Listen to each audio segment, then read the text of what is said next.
Some people might actually watch this, because there's somebody who actually knows a bit about futsal in the...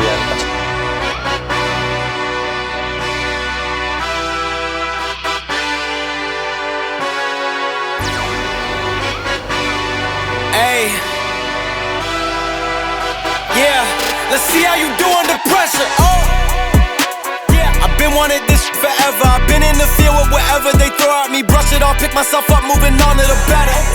Hey, yeah, ain't no errors, baby, it's a new era. I wake up early, feeling rich like I'm Kesha. I get to the paper, boy. Extra, extra. Work with me, you know that I got it. Come with me, let's take a trip to the islands. We up on the jet, we'll do more than just fly on it.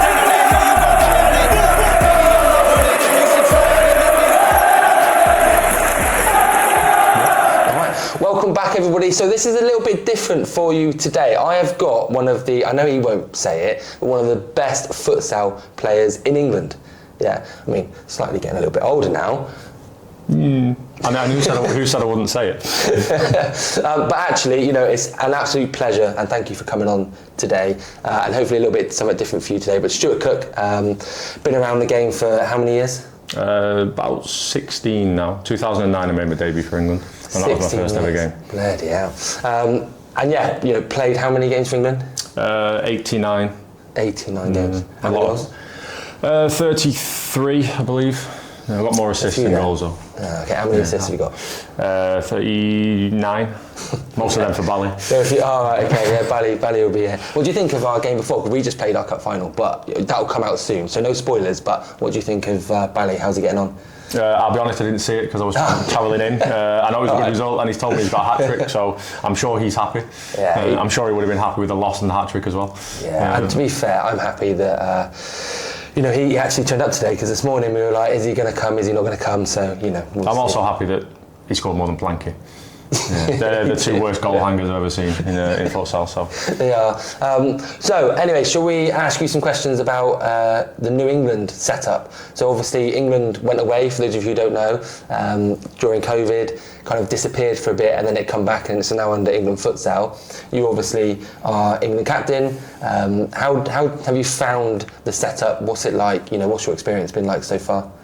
Yeah, I mean, look, I think any experience of representing your country is always going to be positive. New format for England Futsal to have to deal with, which we've never been in previously, because the competition has changed. Yeah. So I think it's been difficult for England Futsal to deal with that, but I also think there's an element of having to find their own way. And I know they've said it quite a lot, and sometimes they get some bad publicity from that.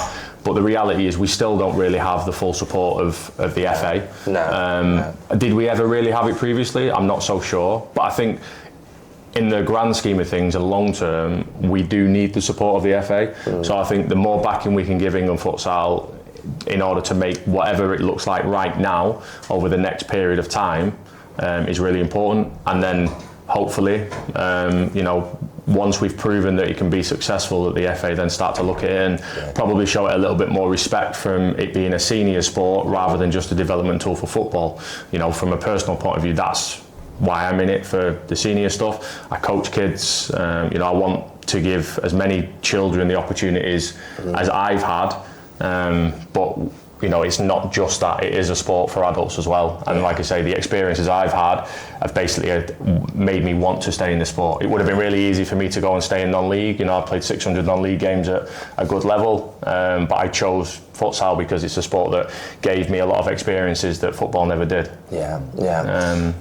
I think for me, when we're talking about the kids and kind of from an outside perspective, because I've never been a part of any of the England stuff, so all of a sudden you're then getting the kids who are coming into our club, it gives them something to aim for. So regardless of all of the politics and everything, having that there is something kids want to see that. They want to be able to see it on TV, they want to be able to see it on YouTube, they want to see us wherever it is, they want to see a kind of a hero there. And I know at the moment we don't necessarily have them, but I think in the future it's going to be really, really important that we have those people that are recognisable, that are there, who are, kids will come to a game because they know who those players are. And at the moment, they don't know who those players are, do they? Let's be honest. Unless they're in a club who is being coached, say, by yourself, and they're, say, in Bolton, like my lads in my club won't know who you are.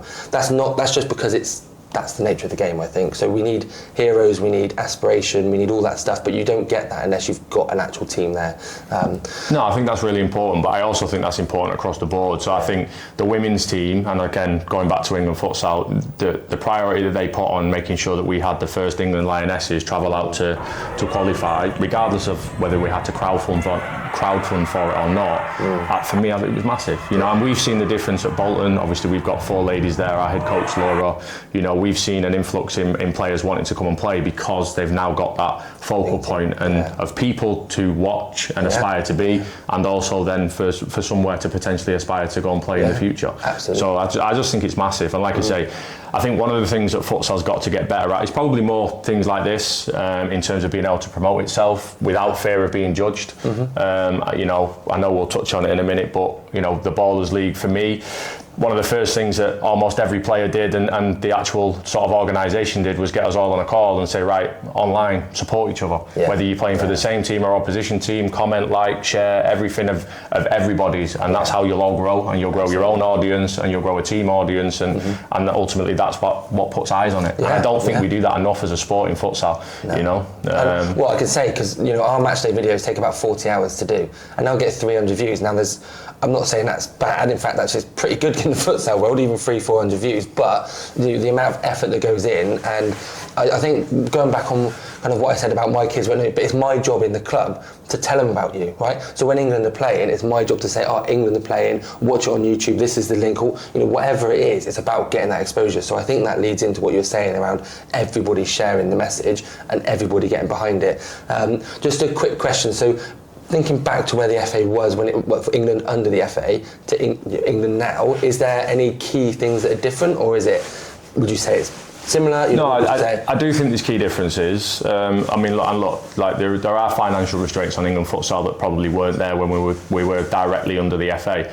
But I think the one thing that they do have, and that, you know, I think is really important, is they have more freedom to do their own coach education, to do their own camps, that starts to get different people from maybe different audiences, from a slightly different background, whether it's football or, like I say, whether it's with the kids camps. It allows them to put more eyes on England Futsal, even if that means that they're having to charge the kids to come and do it like it's a standard holiday camp. It's still England Futsal putting their name on something that more people are seeing, you know. And obviously myself and Sean and Juan and a lot of other coach educators are dedicating a lot of time to try and put more information and quality information, I hope, out to different people. And I think that's probably the major difference, is that with Sean at sort of the head of England Futsal, there's a lot more scope for them to get themselves out to as many people as possible, and it will take time. You know, okay, you know, I think we'll be coming up towards 3 years. December 22 they officially announced.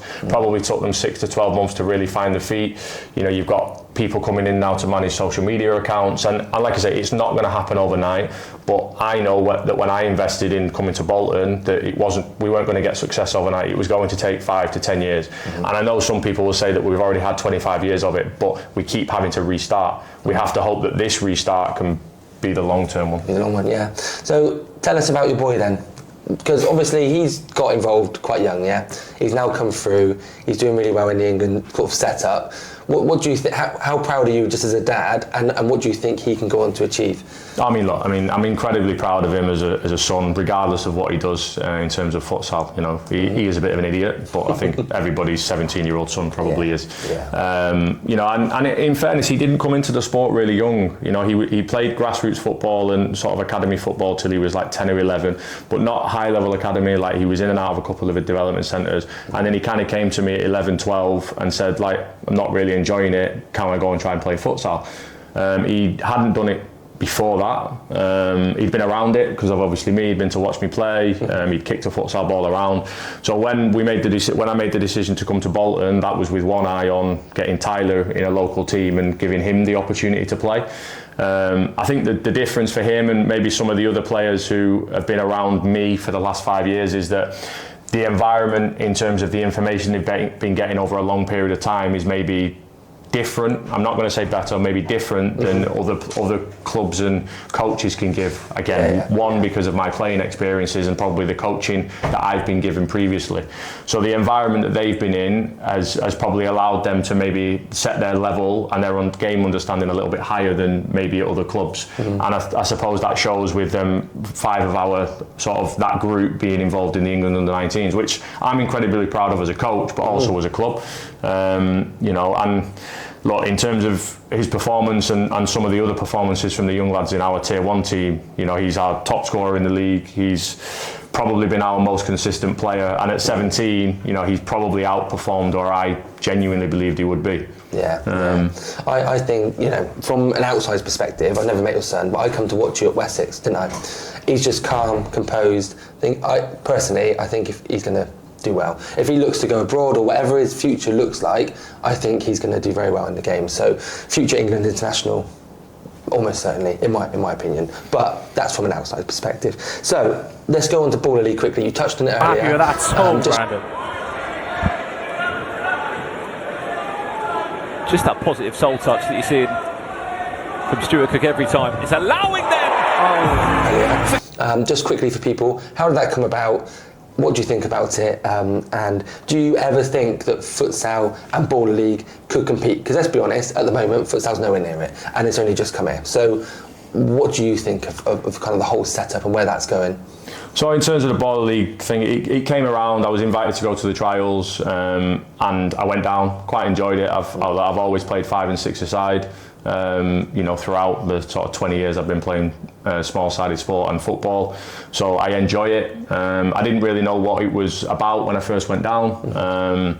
I was invited to the draft. I had a few people told me that they were interested in me playing for their team, probably because of my background, not necessarily because of how I play these days, because at 39 I'm not the player I was when I was 29. Sure. And yeah, I've enjoyed it to a certain extent. Look, it's been hard, like the travel down to the Copper Box every Monday has been difficult, and ultimately been in a team that's been unsuccessful this year. You know, you got your first win recently.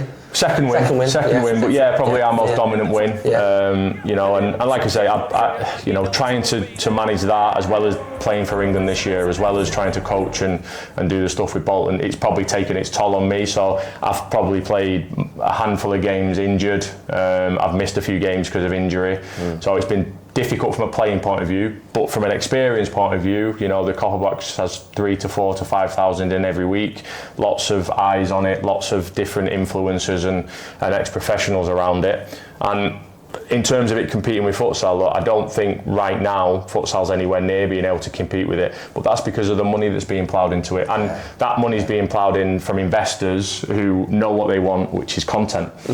They want something that's marketable, whereas within terms of futsal, because we have a governing body, which Baller League doesn't have, it's different. We can't just go about things the same way that they do. We do have to answer to somebody, whether that's to the NFS, who then answer to the FA. You know, we're never going to be able to kind of just throw the money at the sport to get the exposure that they've managed to do in such a short period of time. You know, to give you an example, the players across the 11-week regular season at Ballers League will be paid over £500,000, and that's just players. You know, you're taking away the cost of all the staff that help set it up every week, the cost of what they're paying the influencers and the ex-professionals to be a part of it, the cast and the crew and everything else. So look, there's a lot of money being thrown at it, and ultimately it's up to them to make it work on their level. We're not ever going to likely to be at that level for a long period of time. I think it is going to be a slow process for us. And ultimately, as a sport, we have to gain the respect of everybody else, of the football world, of the Baller League world, of the TST world out in America. And that does take time. And quality as well. Yeah, it does. So TST, touched on it. How did that come about? Because, you know, obviously you got involved in Baller League, from Futsal, Baller League, and then very quickly that's now TST. You were there last year as well, weren't you? So was that, and you're in a different team this year? Yes. You're with #, aren't you? So, and Liam Powell-Freeman is also with you as well. So, a couple of other names to mention here. So Stuart Cook. Talk about Stuart Cook, who's going to come with us. So Stuart's coming, obviously, as a player. Stuart, England futsal international and captain. You know, highly valued and well renowned in the futsal circuit. Also had a long established career at the top levels of non-league football. So knows that small-sided format as well as the traditional format. Has previous TST experience, was out there last year playing for one of our opponents this year. He played for Pasha Luxury, as well, formerly known as Sire, Stephen Ireland's team. So and the added benefit of having Stuart as well is he's also a coach, and he will help us with the with our preparation, with our strategy. He's going to provide valuable insights. How did you both get pulled into that? Was it they made contact with one of you or both of you, or was it Chesson? Tell us about that. So previously, this is the third edition of TST. The first year I was supposed to go out and play for Newtown Pride, who were coached by Thomas Abassi, who's an ex-England Futsal international. Mm-hmm. So he contacted me early doors and said, like, we're doing this tournament, would you like to come out and play in it? I got injured probably about 3 months before it was due to happen, so I didn't end up going. They actually won the $1 million. So I was a little bit gutted about that. So a year later, I was still talking to Newtown Pride about potentially going out, but I was also playing a lot of 5s and 6-a-sided with a lot of ex-professionals who had played in it and were looking at putting their own team in. So primarily Stephen Ireland was the organiser, and he invited me to come on board as sort of a player and a coach. So I ended up going to do that. We got out there and, it didn't quite go the way I would have liked it to have gone. I played the first couple of games and then had a little bit of a disagreement with a couple of players. One, because I come from a small background, sort of small-sided background, so my thought process is slightly different necessarily to pure football. Mm-hmm. So we didn't quite agree, and they ended up sort of going down the football route, and we ended up getting knocked out in the quarterfinals by Nani's team. I did score in that game though, so silver linings and all that. And then this year, I had a couple of discussions with a few other teams who were looking to go, and ultimately Liam was in the trials for hashtag. He was successful in getting through, and as they got towards the end, they were looking for somebody with a bit of experience to help them coach, because they were bringing in some foreign futsal players. So I think there's 4 French internationals and 2 lads who play out in Spain. So they wanted somebody who had a bit more of a small-sided background to come in and help coach, but also be able to play, and that's kind of how I got involved a little bit later down the line. And to be honest, it's been really enjoyable so far, and I'm looking forward to it. I think I watched their little kind of chat about it, and they're definitely taking a different approach, aren't they? They're trying to blend the two a little bit more, which I think is why they've brought in you guys. And it's really going to be interesting to see how there's much heavier futsal their team this year. So how that team and your team will compete against the others, because you're in a group with.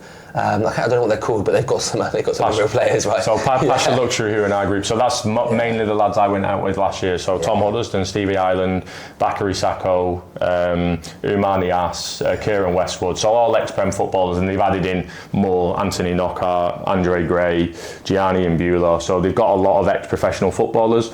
So it'll be really interesting to see that game and how it plays out if we end up going down a bit more of a small-sided format kind of game plan, and they go down the football game plan. But we're in a bit of a tough group this year. So hashtag historically have got out of the group, and then I don't think they've won a knockout game. So we're hoping to obviously go further than that, but with the groups being completely random, you just ultimately never know until you get out there. No. Well, good luck, and we'll call it there because you've got a big game. Indeed. Pretty big game. But thanks a lot. I hope you've enjoyed it. This was pretty impromptu, so give me some criticism in the comments if I've asked some really rubbish questions, and then I'll tell you to do one and do it yourself. So, but anyway, thanks a lot. Appreciate it. No problem. Thanks very much.